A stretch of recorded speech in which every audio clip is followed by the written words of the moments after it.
Hindi, binanggit mo yun. Alam po ninyo, pinapaliwanag, hindi nagkakaintindihan nila. Extrajudicial confession in the sense that his admissions made here is outside of court. But as correctly pointed by her, hindi lang ganun kadali yung extrajudicial confession. May requirements yun. Like for instance, it has to be reduced in writing.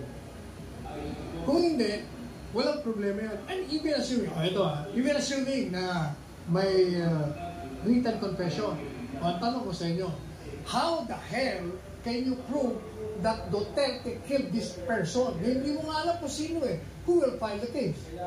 Kalukuhan nga eh. Hindi nila na-idea. Another thing, sinasabi nila, ang dami mong pinatay nung mayor ka. Even assuming na totoo, sabi niya nga, hintay ka muna.